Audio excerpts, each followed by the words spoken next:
To have a history this long is a privilege, but it is also a vulnerability. When the ruins of your city represent the absolute peak of ancient power, they become a tempting tool to manufacture your own. In the years following the First World War, Italy was technically on the winning side, yet the nation was essentially bankrupt and politically fractured.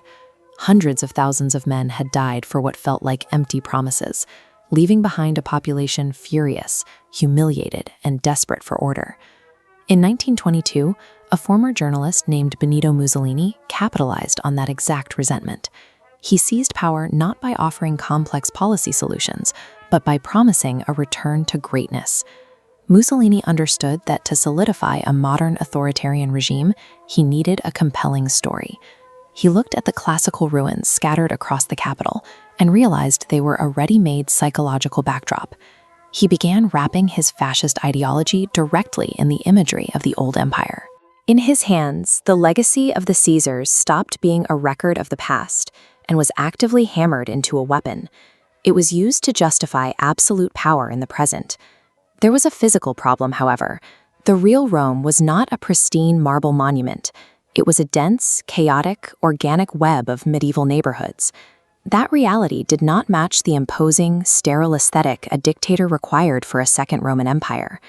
This map shows how he solved that problem by tearing the reality down. Entire living medieval districts were demolished. Wide boulevards were carved straight through the city's ancient core, explicitly designed to frame Mussolini's parades against the Colosseum. This architectural intimidation expanded outward. New districts like EUR were constructed from the ground up, using a design language of vast, uniform structures built at a scale intended to make the individual citizen feel small and powerless. To ensure this new reality reached every corner of the country, he built an industrial engine for his messaging.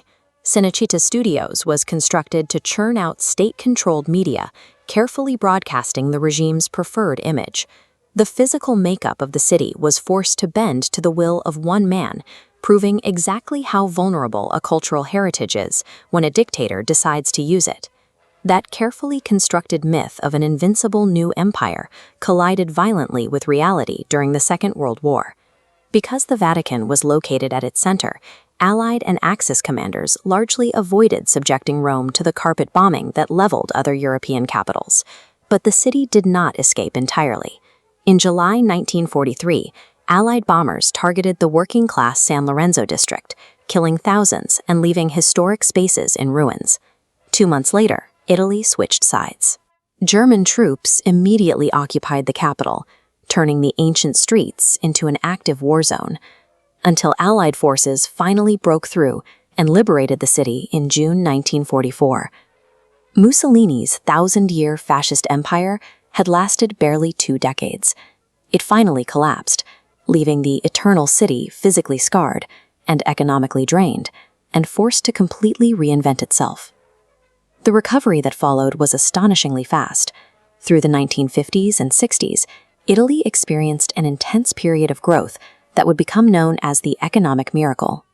This revival was driven by a deep irony. The massive Cinecittà Studios, the exact facility built to manufacture authoritarian propaganda, was taken over by commercial filmmakers. American studios, lured by cheap production costs and incredible locations, flooded the city. Rome quickly earned a new title, Hollywood on the Tiber. In the years that followed, local visionary directors like Federico Fellini reclaimed their city's history. Instead of treating the classical ruins as props for political dominance, they used them as a surreal, beautiful playground for modern storytelling. Massive international hits like Roman Holiday and La Dolce Vita projected a version of the city defined by romance and leisure, effectively replacing the harder edges of the old imperial imagery. The city began exporting a lifestyle. It sold a vision of effortless cool, of Vespas zipping through ancient squares, and stylish locals sipping espresso in cafes right next to 2,000-year-old obelisks. Rome had managed to replace a terrifying totalitarian myth with an intoxicating cinematic one, securing its place on the world stage through culture rather than conquest. But the movies only capture the highlights. Step outside the cinematic fantasy, and you find millions of actual residents dealing with the daily reality of inhabiting an open-air museum. This map shows the city's severe infrastructural limitation. A metro area of 4 million people relies on a subway system with exactly 2 lines. When engineers attempt to dig new tunnels, they hit 2,000-year-old foundations or ancient roads. Construction must stop immediately for archaeologists. You see the results of this stalemate across the city. Exposed excavation pits sit directly in the middle of modern development, freezing progress in place. With an efficient underground network nearly impossible to build, the pressure shifts entirely to the surface. The ancient street grids are forced to handle modern commuting, resulting in chronic, paralyzing traffic congestion. For a visiting tourist, the layers of history are breathtaking. But for a local resident just trying to get to work, that same history is a very literal roadblock. This is the defining paradox of the city.